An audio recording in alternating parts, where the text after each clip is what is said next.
Dahulu kala ada seorang gadis kecil yang baik. Dia manis kepada semua orang yang hanya melihatnya. Tapi dia adalah yang terindah dan tersayang dari semua neneknya, yang bahkan tidak tahu apa yang harus diberikan kepada cucu tercintanya. Suatu kali dia memberinya topi beludru merah. Dan karena topi ini sangat cocok untuknya, dan dia tidak ingin memakai apapun, mereka mulai memanggilnya Little Red Riding Hood. Suatu ketika ibunya meminta untuk membawakan sepotong kue dan sebotol anggur untuk neneknya. Mereka mengatakan bahwa dia sakit dan lemah, itu akan baik untuknya. Dia memerintahkan ibuku untuk tidak melarikan diri dari jalan, jika tidak dia akan jatuh dan memecahkan botol, dan kemudian nenek tidak akan mendapatkan apa-apa. Dan ketika dia datang ke neneknya, agar dia tidak lupa untuk menyapanya. Little Red Riding Hood patuh, mengambil hadiah dan berangkat. Dan nenek saya sudah tinggal di belakang hutan, setengah jam berjalan kaki dari desa. Dan segera setelah Little Red Riding Hood memasuki hutan, dia bertemu dengan seekor serigala. Gadis itu, bagaimanapun, tidak tahu jenis binatang buas apa itu, dan sama sekali tidak takut padanya. Dia menyapa dengan sopan. Serigala itu juga berperilaku sangat sopan, jadi si kecil berkerudung merah memberi tahu serigala itu bahwa dia membawa hadiah untuk nenek tercintanya. Dan ketika dia memberitahu bagaimana cara pergi ke rumah neneknya, serigala berpikir dalam hati bagaimana dia bisa memakan tidak hanya wanita tua itu, tetapi juga seorang gadis cantik. Dan kemudian serigala berpikir untuk menunjukkan kepada Little Red Riding Hood sebuah padang rumput yang luas dengan bunga-bunga indah. Gadis kecil berkerudung merah, saat dia melihat banyak bunga yang indah, berpikir bahwa akan menyenangkan untuk membawakan nenek seikat bunga segar, karena itu juga akan menyenangkan hatinya. Ya, dan lari dari jalan ke samping, dan mulai mengumpulkan bunga. Jika dia memetik satu bunga sedikit, seperti bunga yang lain memanggilnya, itu bahkan lebih baik, dan dia akan mengejarnya. Dan begitulah ia melangkah semakin jauh ke kedalaman hutan. Dan serigala itu langsung lari ke rumah nenek dan mengetuk pintu. Nenek bertanya siapa yang ada di sana. Dan serigala itu menjawab dengan suara tipis bahwa yang membawakan pai dan anggur adalah Little Red Riding Hood. Wanita tua itu percaya dan memerintahkan untuk menekan kait dan masuk. Serigala menekan kait, pintu terbuka, dan dia lari ke gubuk neneknya.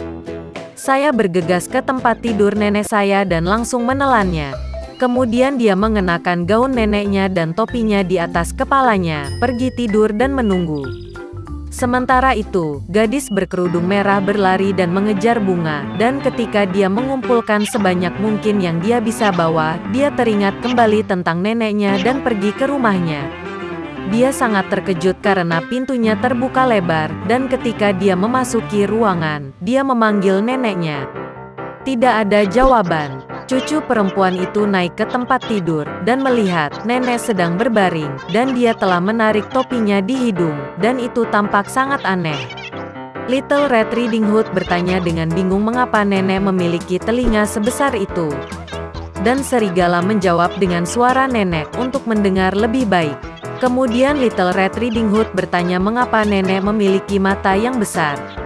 Untuk lebih melihat Anda, serigala menjawab.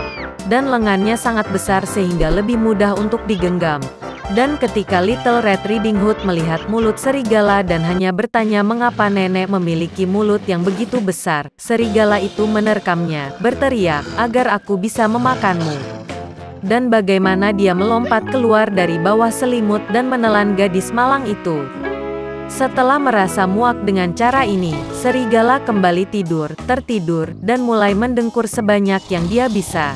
Saat itu seorang pemburu sedang lewat di depan rumah nenek, mendengar dengkuran dan bertanya-tanya apakah telah terjadi sesuatu pada wanita tua itu sehingga dia mendengkur begitu.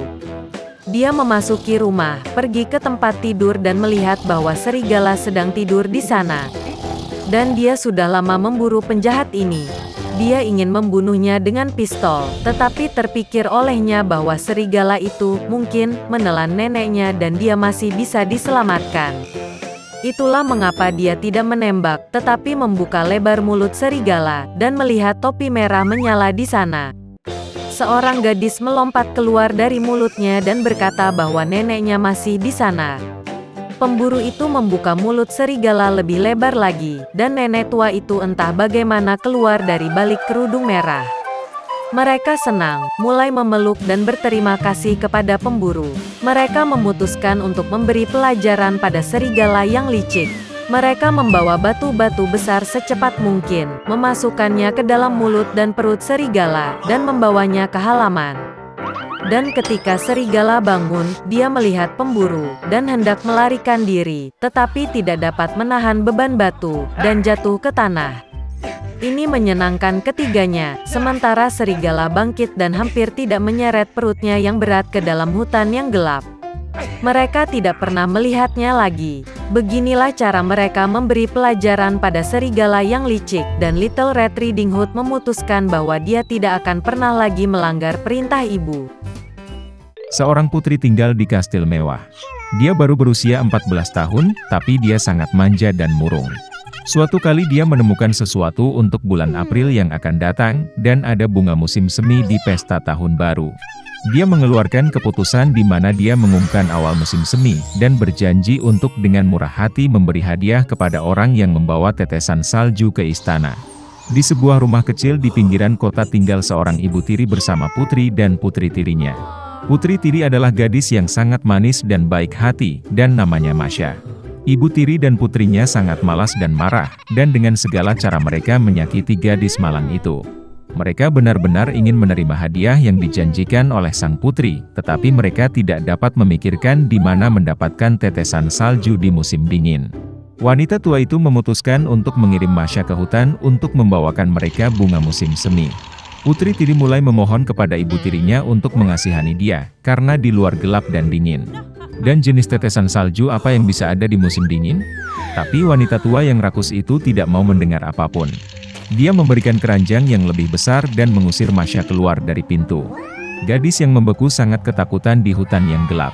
Tiba-tiba, di kejauhan, dia melihat cahaya. Dia senang dan pergi menemuinya. Ternyata itu adalah kobaran api besar, dan 12 orang menghangatkan diri di sekitarnya. Dengan mengumpulkan keberanian, gadis itu mendekati mereka dan memberitahu mereka bahwa ibu tiri yang jahat telah memaksanya pergi ke hutan dan mengumpulkan tetesan salju. Ternyata itu 12 bulan. Saudara-saudara merasa kasihan pada Masha, dan mereka memutuskan untuk membantunya. Saudara April melafalkan mantra, dan tiba-tiba musim semi datang di hutan dan di tempat terbuka. Salju mencair, rumput hijau muncul, tetesan salju bermekaran. Gadis itu mulai mengumpulkan bunga dan segera mengisi keranjang besar dengannya.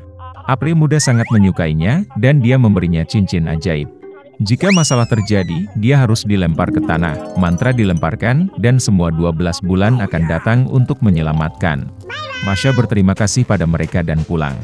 Ketika gadis itu membawa pulang tetesan salju, ibu tiri dan putrinya sangat terkejut dengan hal ini.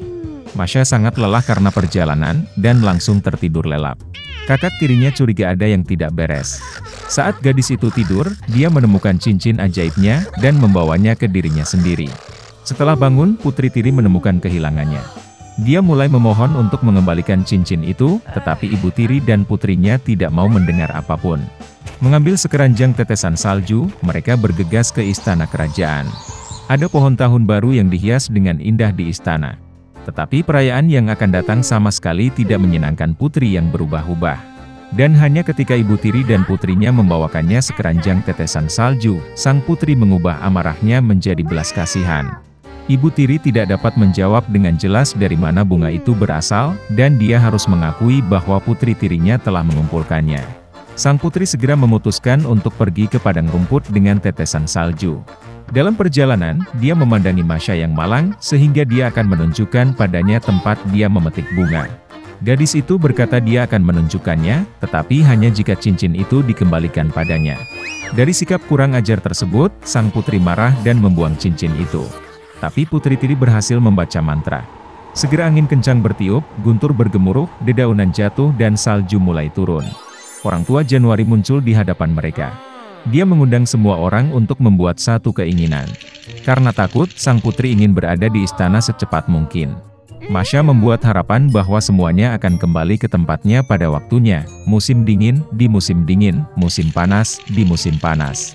Ibu tiri dan putrinya begitu beku sehingga mereka menginginkan mantel bulu dari bulu apapun, bahkan dari seekor anjing. Mengatakan ini, wanita rakus segera berubah menjadi anjing. Mereka diikat ke kereta luncur di mana sang putri akan pergi ke istana. Masha berterima kasih kepada saudara-saudara atas bantuan mereka. Mereka berjanji untuk mengubah ibu tiri dan putrinya kembali menjadi manusia, tetapi hanya jika mereka patuh. Berbulan-bulan memberi gadis itu kereta luncur besar yang indah, yang diikat oleh kuda lincah. Melihat mereka, sang putri meminta tumpangan ke istana. Ini adalah pertama kalinya dalam hidupnya sang putri mengucapkan kata tolong. Dan Masha dengan senang hati setuju.